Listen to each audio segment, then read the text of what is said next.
محترمو کتونکو د هر قسم اسلامی بیاناتو مسایلو وظایفو د پاره زموږ اسلامیک اصول چینل سبسکرایب کړئ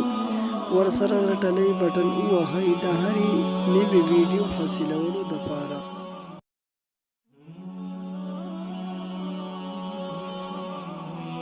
أنفسنا ومن سيئات أعمالنا من يهده الله فلا مضل له ومن يضلله فلا هادي له ونشهد أن لا إله إلا الله وحده لا شريك له ونشهد أن سيدنا وحبيبنا وشفيعنا وسندنا ورحمتنا ومولانا محمدا عبده ورسوله. أما بعد فقد قال رسول الله صلى الله عليه وسلم لا تقوم الساعة حتى لا يقال في الأرض الله الله أو كما قال.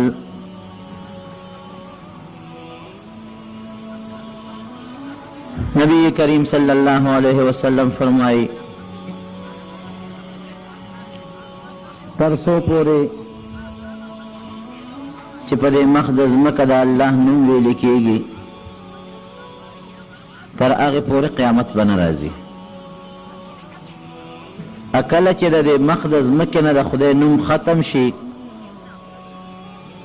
بیا با اللہ دا زمکہ و دا اسمانون و دا عرص تباکی و قیامت براشی. یارونو قیامت چی رازی ناگهانی نرازی. دا قیامت خپل نخ نخانی دی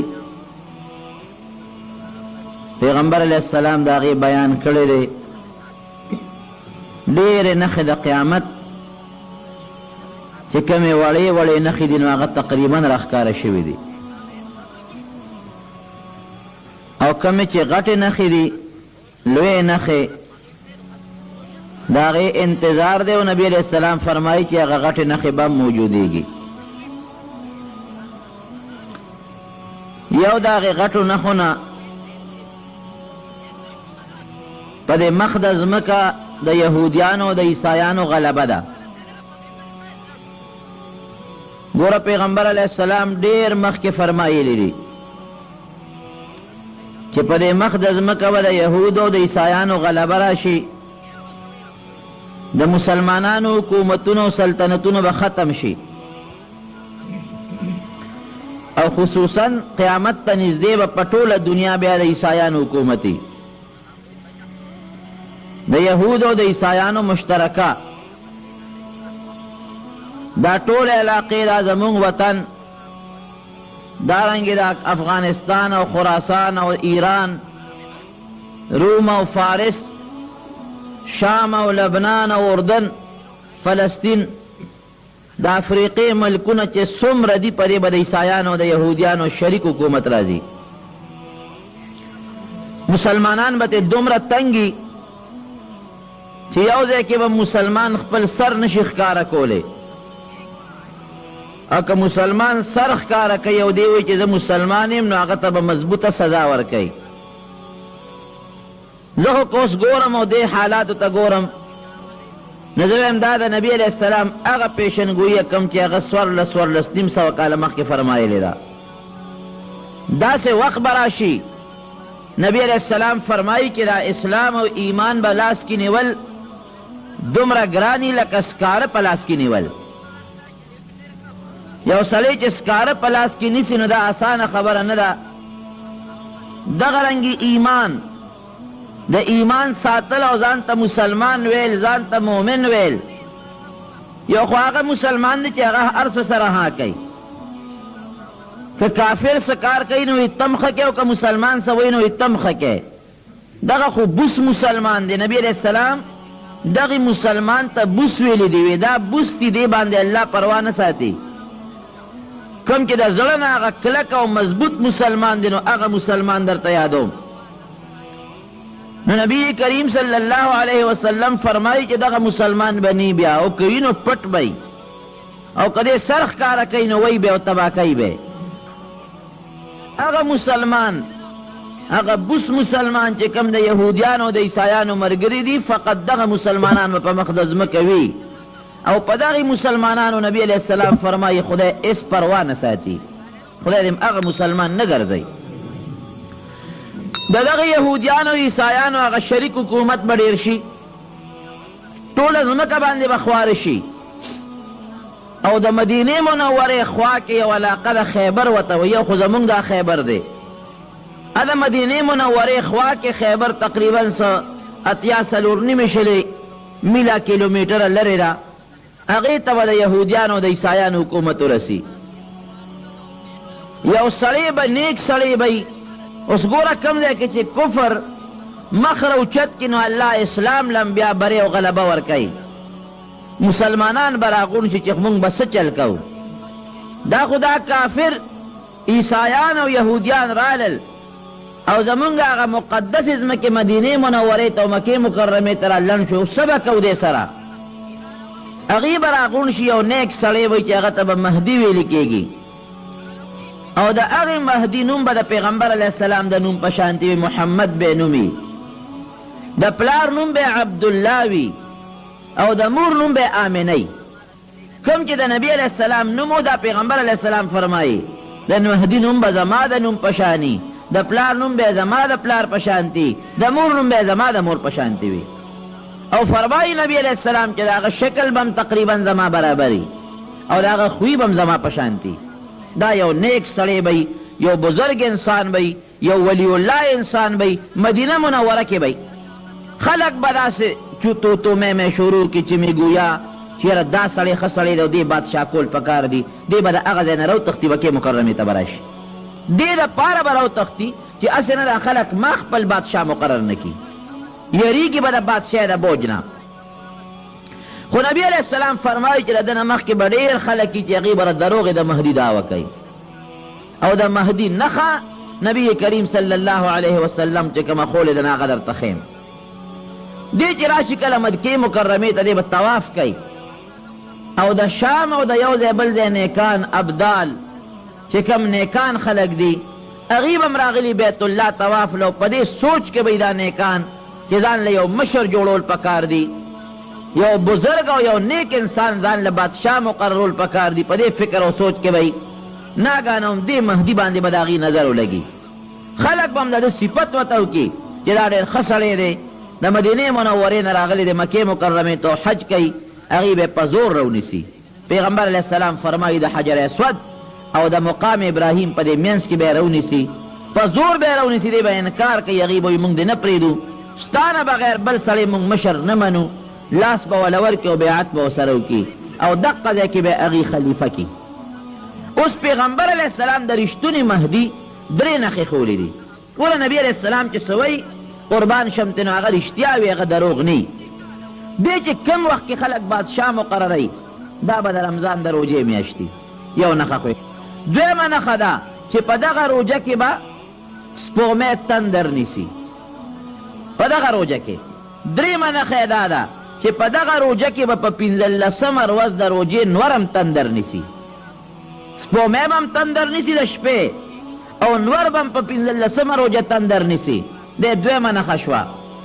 او رمضان کې به د سره خلک بیعت کوي، د ده لاسنیوه به کوي، دی به بادشاه مقرروي. د درېیمه نښه شوه. او څلورمه نښه دا ده چې کم وخت کې دی بادشاه او خلیفه مقرریږي د اسمان نه به یو غیبي اواز وشي، هذا خلیفة الله فی الارض، هذا خلیفة الله فی الارض فاسمعوا له واطیعوه. د ده خبره ومنئ او د تابعداري وکړئ، دا د الله خلیفه دی. یو غیبي اواز به وشي، هذا خلیفة الله فی الارض، دا سړی په دې ځمکه د الله خلیفه دی. فاسمعوا له واطیعوه، خبره یې واورئ او د تابعداري وکړئ. دغه مهدي به صاحب بادشاه مقرر شي. چې دی بادشاه مقرر شي د مسلمانانو به لږه ساعت تېره چې د یو مشر خو مقرر شو که نه. عیسایانو یهودیانو به مسلمان ټول تتر بتر کړي، د مسلمان ځای به نه معلوم. کم مسلمانان چې په ګوټونو کې پټ دي هغه به میدان ته راوځي، رو رو برا جمع کیږي راځي به هغه سوچه مسلمان مهدي دی به اعلان وکړي چې تاسو خو زما ملګري شوئ زم خلیفه کړم خو د نن نه به د جهاد شروع کوم د عیسایانو سره خبره به پرېږدم نه ما سره ملګرتیا که کوئ ډېره ښه ده که نه کوئ زه نه کوم خلافت خلک به ورته سینه وډبوي چې موږ ستا ملګري یو جهاد به شروع شي دی چې جهاد شروع کړي الله به عیسایانو له ورو شکست ورکوي لږ لږ شکست به مني آخر وخت کې به شام ته راورسي د بیت الله نه د مکې مکرمې او د مدینې منورې نه تر شامه پورې د علاقه به دی فتح کړي او چې څومره عیسایان او یهودیان یا به ټول ختم کړي دغه علاقو کې چې دی شام ته راورسي نو هلته به یو دروغجن اواز واوري چې دجال راووته دی به وایي اوس د ده مقابله پکار ده دله ورتلل پکار دي لیکن هغه خبر به غلطي به دروغ وخیږي صرف یو فایده به پکې دته ورسیږي او هغه دا چې مسلمانان به لږ بیدار شي لکه یو مسلمان ته وی دشمن را روان دی نو که دشمن وي کنی خو مسلمانان یو پوټې لږ بیدارتوب پکې راځي نو دا به یو اعلان وشي چې دجال راووت دجال به نی راغلی دروغ اعلان به دی به لږ غوندې ملګري بیدار کړي پوی به هم کړي چې واقعي د نبی کریم صلی الله علیه وسلم د وینا مطابق دجال پیدا کېدو والا دی او ځان تکړه کې ګورې ابه د خدای دعوه کوي او ډېر مسلمانان به ګمراه کوي په دې مسلمان باندې قسم قسم فتنې او تکلیفونه وخت په وخت ورې راځي دا څه وړه خبره نه ده د مسلمان تکلیف د نبی علیه السلام د زمانې نه واخله تر قیامته پورې په مسلمان یو وخت تکلیف بل وخت تکلیف بل وخت تکلیف او دا مصیبتونه چې را نشي د کره او د کوټه پته پکې نه لګي پته ولګي چې کم سړی کره مسلمان دی د چا په زړه کې کلک ایمان دی خدای او رسول په سچه مني او کم سړی د پیسو غل دی کم سړی د پیسې او د ډالر او د دولت غل دی د هغه او د هغه سوچه مسلمان پته په دې کې لګي دا شی چې نه وي خو دا پته نه لګېده ورشه اوس په افغانستان کې کم چې د امریکې ملګري دي هغوی خو ځان ته عیسایان نه وي هم ځان ته مسلمانان وي هغوی خو چرم دا نه وي چې مونږ کافر یو یا مونږ امریکانیان یو یا مونږ عیسایان یو هغوی خو ځان ته وایي مسلمان دغه امریکې چې کم خلک راوستل هغوی خو ځان ته کافر نه وي نه امریکانیان وي ځان ته وایي مسلمانان لیکن هغه سوچه ایک نمبر مسلمان نه دغه چې د امریکې او د یهودو ملګری دی دا به 2 نمبر مسلمانی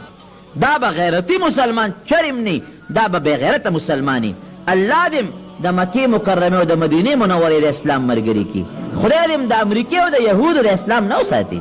د امریکې او د یهودو اسلام به د ژبې اسلامي دننه به یهودیت او عیساییتي ایرونو د دواړو جهانو مبارک سردار فرمایي زه د ځانه درته نه وایم چې هرگز مسلمان د کافر هرگز کافر د مسلمان دوست نشي کېدی دا زه خو نه وایم نبي علیه السلام فرمایي هرگز کافر د مسلمان دوست نشي کېدی دا به د خولې دوستي وي او په دغه دوستۍ به دې مسلمان له ټک ورکوي تاسو که ګورئ د نبي علیه السلام د وینا مطابق دا علاقې ټولې تقریبا امریکې په خپله قبضه کې راوستې ورشه وګوره په سعودي په ځمکې خپلې قدمونه یې ښودي دي بیړۍ یې خپلې کویت ته دننه کړي دي او ځای په دی چې دغه کم ملکونه افریقې ملکونه دي هغه ټول عیسایانو یهودیانو په خپله قبضه کې اخیستي دي دا خو د پیغمبر علیه السلام زړې پیشنګویې دي هغوی چې څه فرمایي هم حقه خبره شروع ده نو صاحب د مکې او د مدینې نه واله منورې نه تر د شامه پورې دا مسلمانان به فتح شي علاقې به فتح شي د مسلمانانو یو دور به راشي یو راج به راشي خوشحالۍ او زندهباد به لګېږي چې شکر دی چې خدای موږ دې بیا آزاد کړو د عیسایانو نه د خدای پاکه موږ بیا آزاد کړو دې کې به اعلان و چې دجال راورسېد مهدي به معلوماتو کې قوم به جوړ کړي ورته چې دجال واقعي راغی چې پته ولګي هغه به دروغي دی به د عدل او د انصاف حکومت شروع کی 9 کاله به مهدي په دې مخ د ځمکه د عدل او د انصاف حکومت کوي داسې د عدل او د انصاف حکومت کم چې عمر ابن عبدالعزیز او حضرت عمر فاروق رضی الله عنه کړی دی خوشحاله به ځمکه به خپل بارانونه راوورئ ځمکه به خپل اسمان ځمکه به خپل فصلونه را زرغون کړي خلک به خوشحاله داسې به خلک خوشحاله دومره مال او دولت به خلکو سره وي که یو سړی خپل زکات به راوالي ماسخوتن به ورشي یو ګاونډي له یو غریب ګاونډي له ور به ورته وډبئ وروره سلام علیکم وعلیکم سلام څه پسې رالې وی صاحب دا زکات مې خپل راوړی دی زرګونه روپۍ دي دا د خدای په لار کې قبول کا ابه ورته وایي که پرون دې راوړی وی نو قبول کړی به مې وي نن زه مالدار یم زما سره د خپل زکات غم دی چې دا چاله ورکړم غریب بني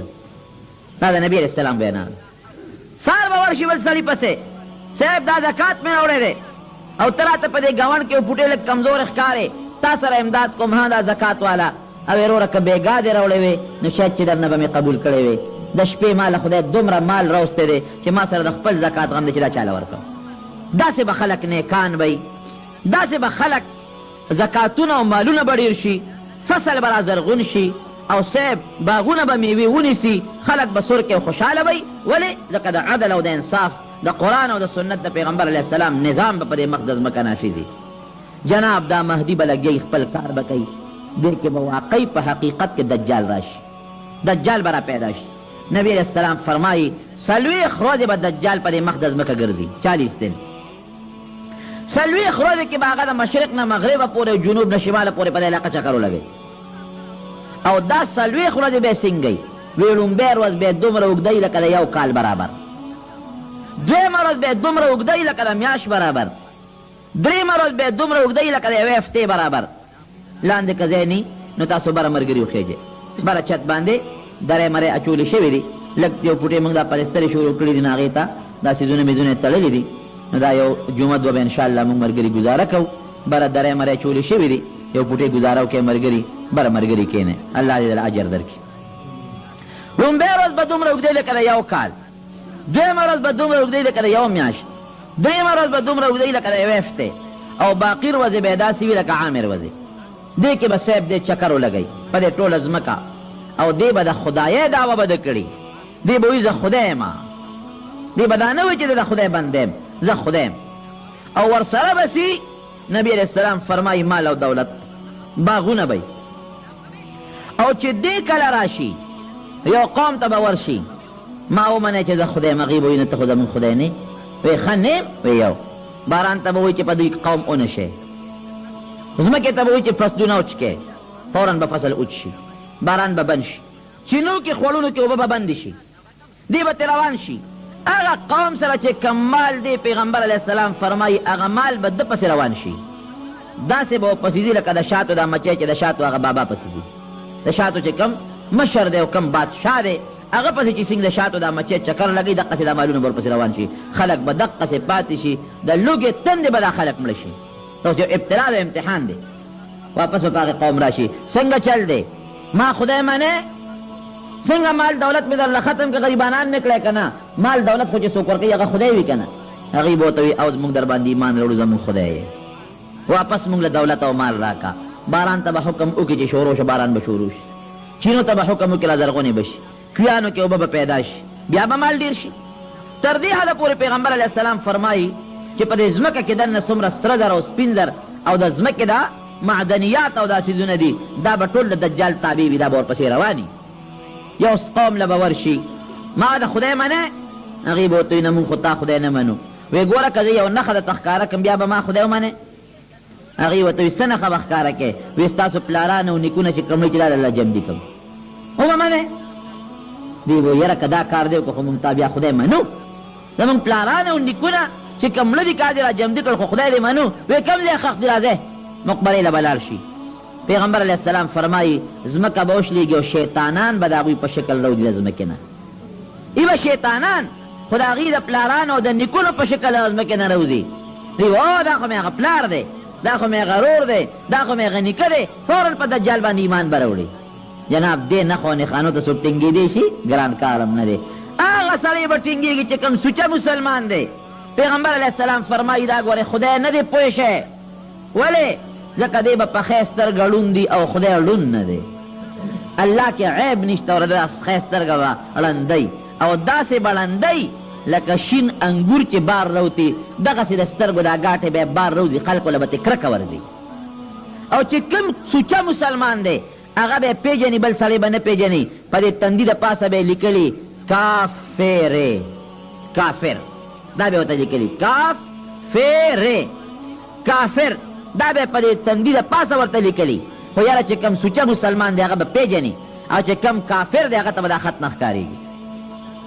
یو د کندي ملګري دغه ځای کې ودرېږئ چې دا کم بهر نه ملګري راځي هغه دا نور ملګري بره لار ورته سموئ چې بره خیږي لږ غوندې لاندې ځای لږ تنګ دی نو خبره دا ده چې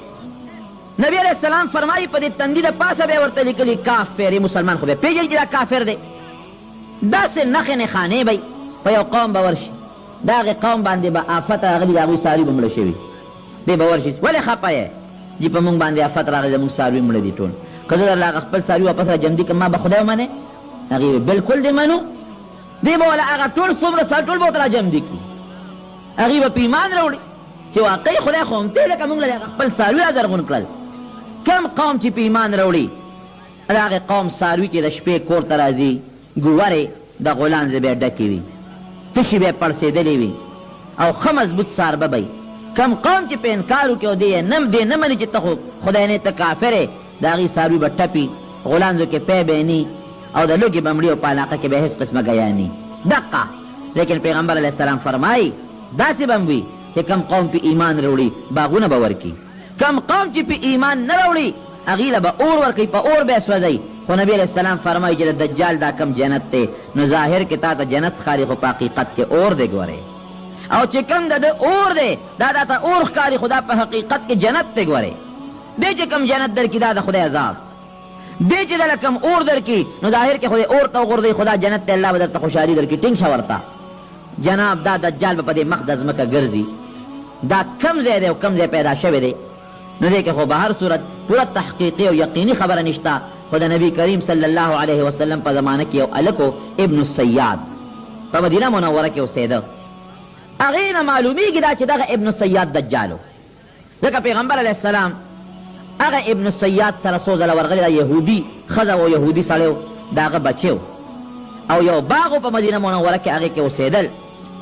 نبی علیه السلام یې وفرمایل یو ځل وی ابن السیاد دا دجال به پیدا کیږي د داسې مور او پلار نه پیدا کیږي چې د مور او پلار به 10 کاله بچي نه کیږي 10 کاله پس به یو بچي وشي 10 کاله پس چې کوم بچي وشي نو د هغه بچي سترګه بړندی ابه ډېر بېکاری مور او پلار به هم ترې تنګي او هغه بچی چې اوده شي نو زړه به بیداري سترګې به اودې وي هغه بچی به ناشنا خبرې هم کوي او دغه یهودي مور او پلار نه چې دا کوم بچی پیدا شوي وي نو پلار به نری وي پوزه به یې داسې لکه د توتي مخوکه او لوړ دنګ به او د دې دجال چې کومه مور ده دا به ډېره سربی غټه ښځه به ډېره مضبوطه پهلوانه ښځه به یو صحابي فرمایي چې په مدینه منوره کې مونږ واورېدل چې د فلانکي یهودي ښځې او سړي په کور کې یو ماشوم پیدا شوی دی او ښځه چې کوم شکل نبي علیه السلام یادوي نو مقه شکل یې دی او د دې سړي چې کوم شکل دی نو نبي علیه السلام یادوي مقه شکل یې دی وایي زه ورغلم سره یو بل ملګري چې ورغلم د هغه یهودي سړي او د هغه ښځې نه مې تپوس وکړو خو چې نبي علیه السلام کوم صفت د دجال د مور او د پلار یادول د دغې ښځې او سړي هم هغه صفتونه و همغه شی و لکه توتي غوندې پوزه او لوړ دنګ سړی او مور یې ښه سربه وه وایي ما دې تپوس وکړو چې ستاسو بچی شوی دی وی هغې وی چې او وی چې څونه موده پس تاسو له خدای بچی درکړه وی چې 10 کاله زمونږ د واده شوي زمونږ بچی نه کېده اوس هم یو بچی شوی دی ګوره پیغمبر علیه السلام هم وی دی به 10 کاله پس پیدا کېږي د مور او پلار به 10 کاله کې اولاد نه کېږي وی مونږ ورته وی چې دا بچی څنګه دی خالق دی که بد وی ډېر خطرناک دی ډېر خراب زوی خدای را کړی دی نو وی د ده حالت څنګه دی چې دې اوده شي څه حالت یې وي وی چې اوده شي نو سترګې اودې وي خوله یې بیداري مونږ چې کومې خبرې کوو نو د هغې نه دې خبرېږي ګوره نبي علیه السلام چې څه فرمایي ټول په هغه هلک کې وی زه ورغلم دا هغه هلک نه مې څو تپوسونه وکړل وی همغه ناشنا جوابونه یې راکړل پیغمبر علیه السلام ته خبر شو دغسې ابن السیاد د صاف نومو یو هلک د یهودو په کورنۍ کې پیدا شوی دی او صرف د دجال چې کومې نښې تاسو بیانوئ هغه نښې پکې موجود دي نبي علیه السلام سره د عمر فاروق رضی الله عنه یو صحابي ورغی دی په یو باغ کې ودو چې ودو نو پیغمبر علیه السلام د اونو نه شاته پټ چې دې مونږ نه خبر نه شي او دې ودرې چې له ده نه مونږ څه واورو چې مونږ ته پته ولګي چې واقعي دا دجال دی او که دا نه دی د یوې اونې نه مې ځان پټو د بلې نه ځان پټو دې کې دجال دی مور د دې ابن سیاد دی مور نبي علیه السلام ولیده چې ویلې زوی ته یې اواز وکړو ای بچیا هغه دې ودرېږه نبي علیه السلام راغی نو پیغمبر علیه السلام فرمایي وی مور یې خدای هلاکه که که دې زوی دی اواز نه وی ورکړې نو مونږ ته به پته لګېدلې وه چې دا دجال دی او که دا نه دی خیر چې را پاسېده نبي علیه السلام دې تپوسونه وکړل وی څه حال دی ته چې ودې څه حال دی وی چې ودې م سترګې مې ودې ویړه مې بیداري وی څه یې وی یو تخت وینم په دریاب د پاسه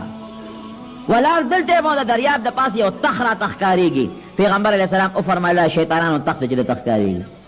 وی څه اخبار مخبار څه واقعات څه خبر مبر دله راځي که نه راځي وی او دو خبری رشتیا او یو دروغه، کله دو دروغه او یو رشتیا، وی معامله در باندې ګډه وډه ده. بیا پیغمبر علیه السلام فرمایي وی ما ورته په دې اړه کې سورت دخان پټ کړ، سورت دخان دا مې دې اړه کې ورته پټ کړ، دته مې غږ ونه کړ خو دې اړه کې مې سورت دخان راوسته او تپوس ته کوم، وی ما ورته چې ښه دا تپوس نه کوم چې ما په دې اړه کې څه پټ کړي دي، وی ما ته چې نور خو نه پوهېږم، هو دخ خو څه دخ دې پټ کړي دي، نو څه دخ دې په دې اړه کې پټ کړي دي. نبی علیہ السلام ورته چخې شه اخسا فلن تعدو امرک، چې تعالی خدای کوم شی مقدر کړی د هغې نه تجاوز نشي کولی. حضرت عمر فاروق رضی الله عنه ورته وایي د خدای رسوله حکم کوه دا هغه خبیث معلومیږي چې دا سر ته وغورځوم اخوا مردار یې کړم. نبی علیہ السلام ورته فرمایل ای عمره که دا هغه دجال نی نو وجلو کې څه پیدا ده، ولې وجنې؟ یو یهودي ماشوم دی، او که دجال وي نو ته د ده په ملکولو قادر نه، د ده د ملکولو دپاره الله عیسی علیه السلام مقرر کړی دی. خبره خلاصه شوه. یو بل صحابي دی حضرت ابو سعید خدری رضی الله عنه، او اذا حج روانو د دجال راسره دا ابن سیاد راسره روان دی، دیم راسره ملګری دی. وی چې ما سره ملګری دی، وی په لاره باندې روان یو، خبره ترې کوو، وی قافلې نه مونږ ځان لشو زو دی، وی داسې یره را باندې راله، ځکه د متعلق خدا خبر مشهور و چې دا دجال دی، دنه به دجال جوړېږي. وی بهر صورت یره را باندې راله، وی یره را باندې راله، وی ما ته وی چې مه یریږه، ونه یریږې ګورې، وی ما ته ورته وی چې یره یو تپوس دنه کوم، خلک خو ستا متعلق دا خبره کوي چې ته تا نه دجال جوړېږي، دا حقیقت دی که نه دی؟ وی ما ته وی داسې کار دی چې د دجال متعلق خو پیغمبر علیه السلام فرمایي، او ګوره نبی علیه السلام ورته وی وی اتشهدو انی رسول الله، وی ته ګوی کوې چې د خدای رسول یم، او ته څه وی؟ وی دا ګوی کوم چې ته صاحب د عربو پیغمبر یې ګورې، او بیا ورته وی دا لکه نبی علیه السلام ته وی ته ګوی کوې چې زه د خدای رسول یم، نبی علیه السلام ته وی ته دا ګوی کوې چې زه د خدای رسول یم. نو پیغمبر علیه السلام ورته غږ ونه کړ، خو را روان شو دی آمنت بالله ورسوله یې وویل. ابو سعید خدری رضی الله عنه فرمایي وی مې چې ستا متعلق خو خلک دا خبرې کوي چې ته دجال یې، وی ما ته وی ګوره چې نبی علیه السلام فرمایي چې دجال به کافر وي، داسې ده که نه؟ مې چې وی زه خو مسلمان یم. د پیغمبر علیه السلام خو د دجال متعلق فرمایي چې مکې مکرمې او مدینې منورې ته به نه داخلېږي، داسې ده؟ مې چې وی زه خو د مدینې منورې نه را روان یم او دغه د مکې مکرمې ته ځم. دو شوې. او دریم دا چې نبی علیه السلام فرمایي چې دجال اولاد به نه پیدا کېږي، او زما خو بلا بچي د مدینه منوره کې مې پرېښي دي، زه څنګه دجال یم؟ هغوی ما په یقین راغی چې واقعي ته خو دجال نه، تا نه خو دجال نه جوړېږي، ځکه دا یې مکې مکرمې ته روان او مدینې منوره دې پرېښوده، هغې نه راووتی او نبي هم وایي دجال خو به دې ته نه ځي، بچي دې هم شوي دي او د دجال بچي به نه کېږي، او دجال به کافر ته خو مسلمان دعوه کوي. بیا ما ته وایي زما د قسم په خدای وي چې دجال ما ته معلوم دی، او کله چې د هغه فتنې زمانه کې راوځي نو بچي به نه پیدا کېږي. ابن عمر رضی الله عنه فرمایي ابن سیاد را سره د مدینې منورې په کوڅو کې را یو ځای شو، ګوره د نښو نه یې پته لګي، وایي چې را سره یو ځای شو، نو ما ورته نیغ نیغ وکتل، مې چې یلکه تا متعلق خلک دجال وایي، وی وپړسېده، وی دومره وپړسېد چې دا کوڅه ټوله ډکه کړه، او په ما باندې یو اوف نارې کړې، وی ما وی چې زړه رانه ووته، منډه مې کړې. نو حضرت حفصه رضی الله عنها دا ورغی، دی خور وه ام المؤمنین، وی مې چې دغسې ما ته وی چې تم دغسې ښې نیک بخته ګورې سم شه مور نږدې کېږه. بیا دې رک شوی دی یو زمانه کې، هېڅ پته یې نه لګي چې دې څه شو، رک شوی دی. پیغمبر علیه السلام یو بل صحابي راغی تمیم الداري رضی الله عنه، او دی عیسائی وروسته مسلمان شوی دی، چې راغی پیغمبر علیه السلام ته الو وی صاحب دریاب کې کښتۍ کې سوارو، دا بادماري کښتۍ وه نو په هغې کې د موافق سمت نه هوا راځي خو تا به ځای ته رسوي، او که د مخالف سمت نه وی هواګانې د مخالفو سمتونو نه شروع شوې، وی خیر زمونږ دا کښتۍ په مخه کړه، چې په مخه یې کړه یو جزیرې ته ورسېد، 13 کسه وموندل او را روان و مدینې منورې ته. وی جزیرې ته ورسولو، اوس حیران یو چې خدای دلته به څه کوو، وی چې هغه جزیرې ته مونږ کښتۍ ودروله وروختو، یو حیوان مو لیده، داسې حیوان اهلب کثیر الشعر چې دا ویښته ته یې ویزاندو، ټول وجود یې د ویښتو ډکو، او دی پته نه لګېده چې مخ یې کم خوا دی او شی کم خوا ده، داسې د ویښتو ډک. وی مونږ ته ویرېږو، وی مونږ ته یې وی چې یارېږې مه دې خوا راشي، وی مونږ ورته وی چې زه جاسوس یم جاسوس موږ ورته چې دلته څه کوې وی چې موږ ورته چې دلته څه کوې وی چې در چا جاسوسي کوم مخ جونګړه کې یو سړی پروت دی هغه ستاسو انتظار کوي لږ ورنږدې شي وی موږ ورغلو وی چې موږ څنګه هغه جونګړې ته ورنږدې شو وی هغې کې یو سړی پروت دی لویه بلا ده او دا لاسونه او دا خپې په زنځیرونو تړلې شوي دي او چې موږ یې ولیدو وی یو ټوپ یې وواو وی یقین وکړه چې ټوپ یې کړی موږ د یو بل نه منډې کړی ویریدو وی موږ ته وی چې څنګه رالی دلته وی موږ وی چېرې دغه یو جاسوس دی هغه جاسوس موږ تاله راولېږلو ته څوک یې وی د دجال یم او الله به یو وخت کې حکم کوي نو زه به وځم علاقه کې به ګرځم وی بیا موږ نه تپوس وکړه چې بحیره تبریه یو لوی دریاب دی دا شته موږ ورته چې او ښه د اوبو ډک دی و یو وخت به پرې راشي دی کې به یو څاڅکی اوبه مني بیا تپوس وکړه نخل بیسان په شام کې یو لوی باغ د کجورو دا شته موږ چې یو ښه زبردسته میوه ده پکې خدای مو به تعاون وکړي انشاءالله دا موږ دا کار شروع کړی دی چې خدای پاک یې سر ته ورسوي وی چې یو وخت به چې کې به یو دانه کجوره به مني وی رانه تپوس وکړه چې د آخر زمانې پیغمبر پیدا شوی دی موږ چې یو پیدا دی وی چې دا زما د وتو زمانه نږدې ده خیر څه خبره ترې نورې مه شوې تمیم الداري رضي الله عنه چې راغی پیغمبر هم ته وی زه په ټوله دنیا چکر لګوم یو توابې ته به نشم داخلېدی توابه به ما حرامه ده وی دا خبر هم ټول پیغمبر علیه السلام ته هم دا قصه وکړه چې قصه هم وکړه نبي اسلام صحابه یو ځای کړل او تقریر یې ورته وکړ وی چې تاسو ته زه د دجال متعلق کمې خبرې کوم دا تمیم الداري او دا یو کم دېرش ملګري ورسره ملګري دي هغه سړی دوی لیدلې دنیا تپوس وکړي ټوله قصه یې ورته بیان کړه او چې دی وی چې توابې ته ټوله دنیا کې به ګرځم توابې ته به نشم داخلېدی نو پیغمبر هم دا کونټه مبارکه په دې ځمکه وویله الا وهذه الطوابه وی توابه هم دا مدینه منوره ده دې ته به نشي داخلېدی باقي په ټوله دنیا به چکر لګي او ګرځي به نبی علیه السلام فرمایي د مدینې منورې په هر یو کوڅه باندې به دوه فرشتې مقرري دجال چې کله ورنږدې کېږي نو هغه فرشتې به په کروړه باندې وي او مخ به بل طرف ته اړوي نو مهدي په زمانه کې به دجال لا پیدا شي بیا به فساد شروع کړي ده به خلک مسلمانان کړي خواري به یې کړي د مسلمانانو یو خشته حکومت به یې جوړ کړي لیکن چې دجال راشي واپس به خلک ګمراهان کړي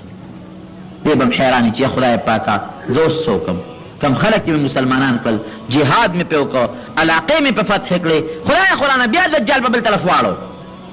اخو په بل طرف رانه بیا دجال واړو دی به راشي دی کې به خدای پاک حضرت عیسی علیه السلام را کوز کی پیغمبر علیه السلام فرمایي د دوو فرشتو په وزرو به یې لاسونه ایښودي او د بیت المقدس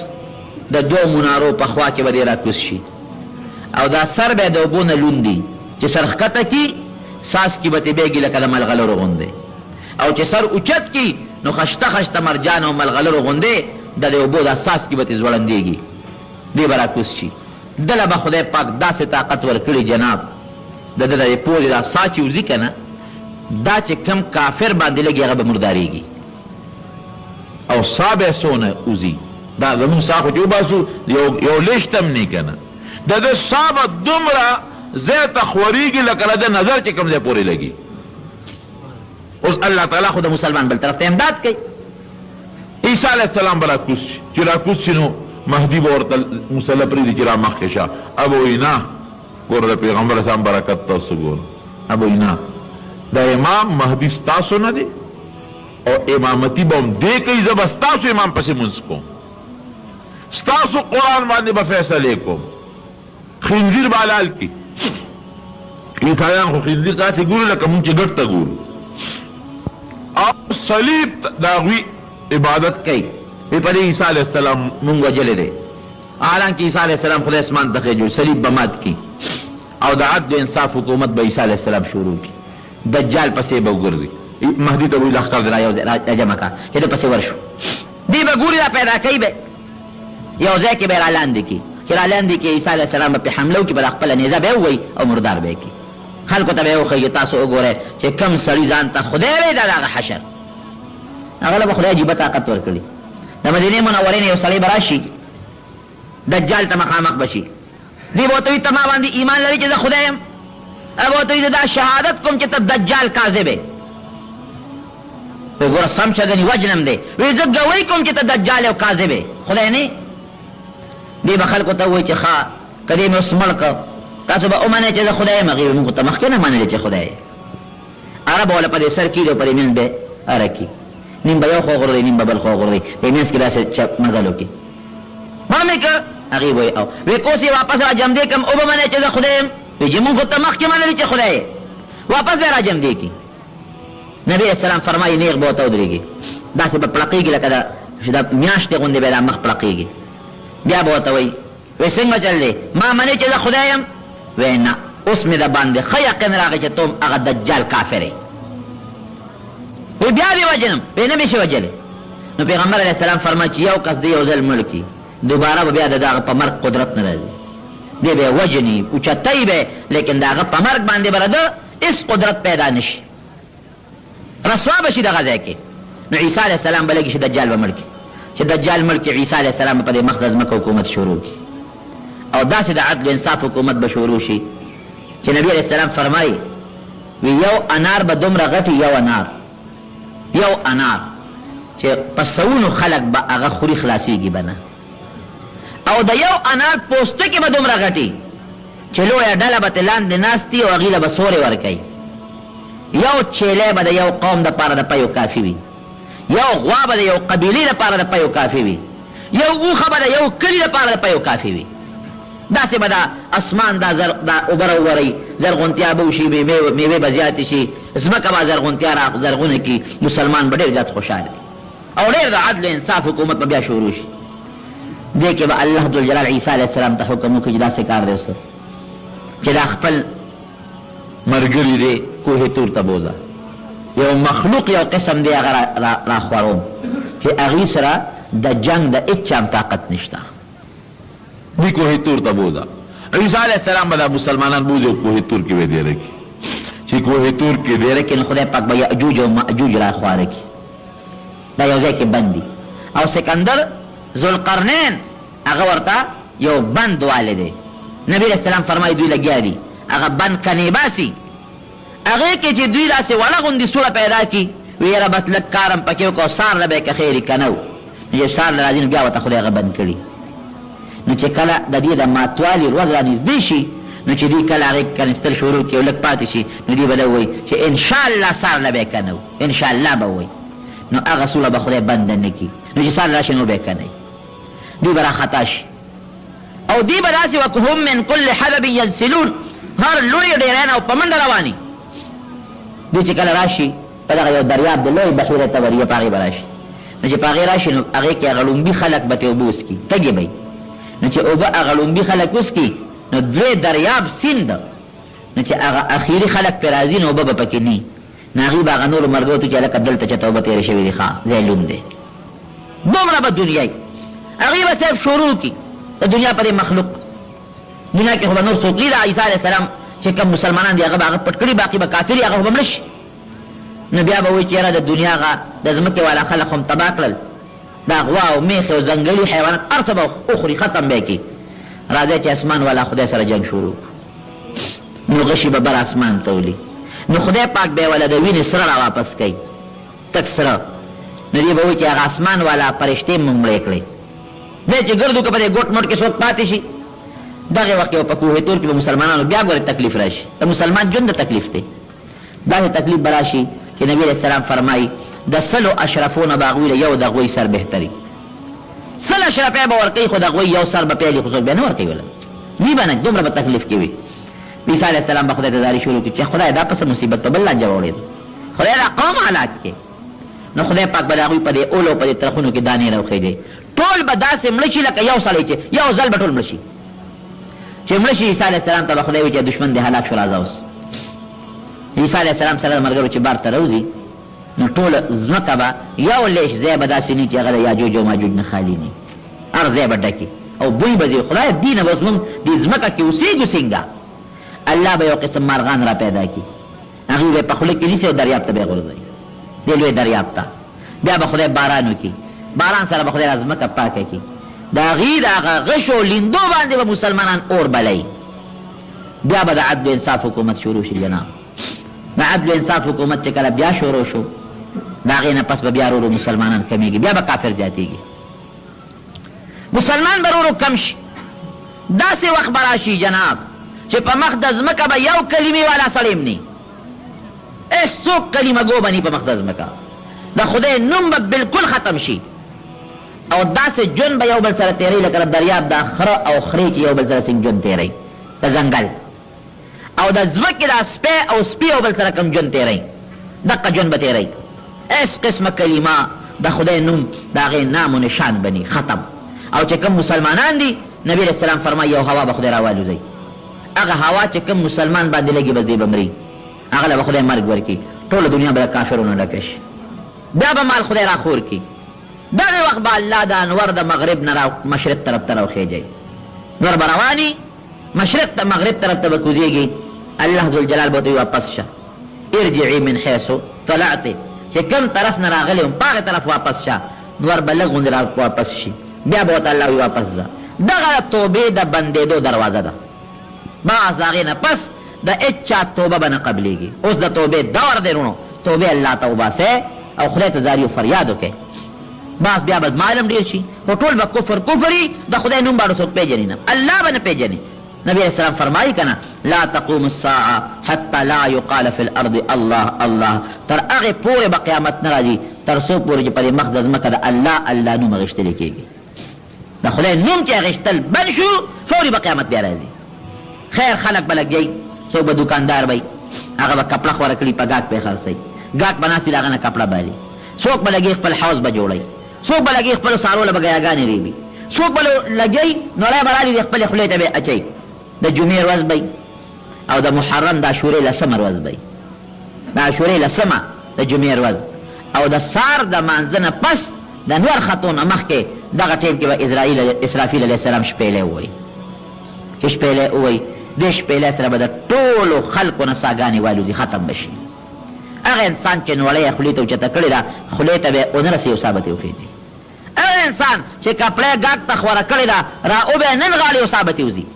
هغه انسان چې هغه خپل حوض لیواو هغه به په هغه خپل خټه وانچي چې سا به ترې وځي. بس مکمل قیامت چې ته ویلې کېږي دا ټول ساګانې به وځي. په قبرونو کې چې کوم خلک دفن دی که مسلمانان دي او که کافران دي د هغې روحونه به هم لاړ شي د اسرافیل علیه السلام په شپېلی کې به ورننوځي. دغه وخت نه مکمل روحونه ټول د اسرافیل شپېلی ته لاړل، عذاب د قبر او خوشحالي او هر څه بند، روحونه لاړل ختم شو. یو مضبوط ګړزار به شروع شي، اسمان به ټول ټوټې ټوټې به شي ختم، ځمکه به داسې والوځي لکه دا مالوچ چې دا پاغوندې دا مالوچو باندې هوا راچي او په تاسو خیال یې که نه د پنبې دا مالوچ په دې سخته سیلۍ کې په دې هوا کې تاسو دا خواره واره وینئ، غرونه به ختم شي، دا سپومۍ به ختمه شي، نور به ختم شي، ستوري به ختم شي، قیامت چې څه ته ویلې کېږي نو هېڅ شی به پاتې نه، اوبه او هر څه ختم، ټول هر څه به ټوټې ټوټې دړې وړې به شي، هېڅ شی به هم پاتې نه شي. بیا به رب العالمین واپس دا مخلوق را جمع کړي د شام په ځمکه باندې. اوس چې کومه د شام ځمکه ده دا به خدای بیا خوره کړي، او چې څومره روحونه د اسرافیل علیه السلام په شپېلی کې وي چې دا شپېلی ووهي هغه روحونه به ته راشي خپل وجود ته به ننوځي، او داسې به دا خلک د خپلو قبرونو نه راپاسي اذا هم من الاجداث الى ربهم ینسلون، لکه دا باران چې وشي او سار راپاسي او دا کم بوټي دا زرغونتیا په دې ځمکه د پاسه راوټوکېږي، داسې به راوټوکېږي او د الله حساب کتاب تر حشر میدان ته به ور مخامخ شي.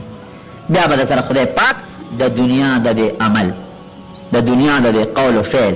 د دنیا د دې مال او دولت د دې به را سره الله حساب کتاب کوي. افحسبتم انما خلقناکم عبثا وانکم الینا لا ترجعون. ستاسو څه خیال دی چې ګنې ما بس پیدا کړی یا خدای پاک فرمایي ما ته باړو دوباره ستاسو اړو پیشي بیا ونه شي؟ دا چرې نه کېږي، دومره نظام الله پیدا کړی دی. موږ به خدای ته مخامخ کېږو، الله به موږ نه تپوس کوي څه دې ویلي دي او څه دې کړي دي او څه دې ګټلي دي او څه دې خرچ کړي دي. دې باقاعده خدای تپوس کوي څه عمل دې کړی دی او که دې نه دې کړي. زموږ دا لوی مصیبتونه، تکالیف او دا لوی ابتلاعات زموږ د مسلمان په سر دي. کومې وړې وړې نښې د قیامت خود فورا راغلي دي. لکه نبي فرمایي د مور پلار بې عزتي به شروع شي، مور او پلار به څوک خیال نه ساتي، نافرمانی به شروع شي. دا یوه نښه شته که نشته؟ بلکل ښکاره د مور او د پلار خیال بنی او د دوستانو خیال بی،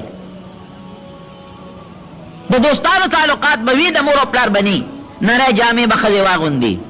شتا که نشتا اخکار خبری دی. سړی به د ښځو تابع شي، شتا او که نشتا اخکار خبری دی. فحاشی او بدعملي به خوره شي، هغه فحاشی او بدعملي خوره ده. او د قوم مشران به رزیلان بی، کم چې نیکان خلک هغوی به د قوم د مشرونو توبه وباسي، هغوی به موږ د قوم مشرۍ نالو. او چې کوم رزیلان ساد القوم ارذلهم، د قوم سیادت او سرداری به د رزیلو او د کمینه او د بدعملو خلکو په لاسونو کې بشي. پس حالات جوړ دي کوم چې نبي صاحب فرمایي، او په مسلمان دا حالت به ځي او راځي به. خو الله دې موږ هغه مسلمانان جوړ کړي چې کوم دغه حالاتو ته موږ ټینګ او کلک ولاړ یو. بس ایک نمبر مسلمان، دو نمبر مسلمان نه، بے غیرت مسلمان نه، غیرتی مسلمان نه خدای پاک جوړ کړي چې ایمان باندې خپل کلک شو، پیسې باندې خرڅېدونکي مسلمان نه، کلک مسلمان. بهر صورت ورونو د عیسی علیه السلام متعلق خبره مې شروع کړې وه او هغه مې درته خلاصه کړه چې عیسی علیه السلام د رب العالمین یو لویه نښه ده. ان مثل عیسی کمثل آدم، آدم علیه السلام بې مور او پلار پیدا، او دی خدای پاک بے پلار نه صرف د مور نه پیدا کړی.